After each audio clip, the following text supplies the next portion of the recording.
ലോക്സഭാ തെരഞ്ഞെടുപ്പിനുള്ള ബി.ജെ.പിയുടെ ആദ്യഘട്ട സ്ഥാനാർത്ഥി ലിസ്റ്റ് ഈ മാസം 29-ന് പ്രഖ്യാപിക്കും. ആദ്യഘട്ടത്തിൽ 135 സ്ഥാനാർത്ഥികളെ പ്രഖ്യാപിക്കാനാണ് സാധ്യത. കേരളത്തിൽ നിന്നുള്ള ബി.ജെ.പി സ്ഥാനാർത്ഥികളുടെ സാധ്യതാ പട്ടിക സംസ്ഥാന നേതൃത്വം ബി.ജെ.പി ദേശീയ അധ്യക്ഷന് കൈമാറി. ഇപ്പോൾ വാർത്തയുടെ വിശദാംശങ്ങളുമായി ഡി ബിനോയ് ചേരുന്നു. ബിനോയ്, ലോക്സഭാ തെരഞ്ഞെടുപ്പിനുള്ള ബി.ജെ.പിയുടെ ആദ്യഘട്ട സ്ഥാനാർത്ഥി ലിസ്റ്റ് ഈ മാസം 29-ന് പ്രഖ്യാപിക്കുമെന്ന് അറിയാൻ സാധിക്കുന്നു. എന്തൊക്കെയാണ് മറ്റ് വിശദാംശങ്ങൾ?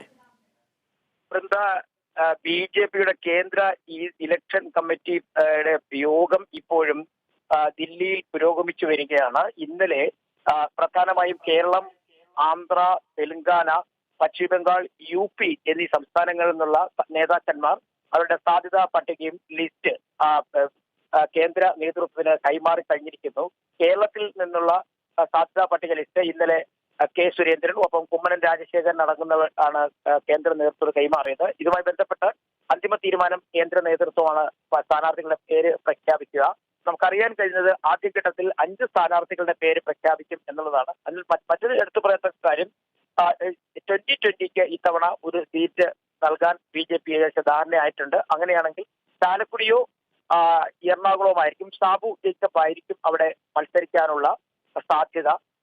ഇതുമായി ബന്ധപ്പെട്ട ചർച്ചകൾ ഇപ്പോഴും പുരോഗമിച്ച് വരികയാണ്.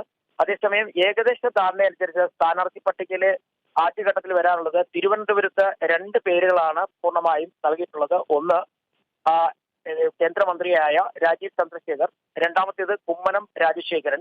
ആറ്റിങ്ങലിലേത് വി മുരളീധരൻ തന്നെയാണ്. മറ്റൊരു പ്രധാനപ്പെട്ട പേര് എടുത്തു പറയുന്നത് കൊല്ലമാണ്. കൊല്ലത്തും കുമ്മനം രാജശേഖരന്റെ പേര് പരിഗണിക്കുന്നു. ഒപ്പം എം.ടി. രമേശിന്റെ പേരും പരിഗണിക്കുന്നുണ്ട്.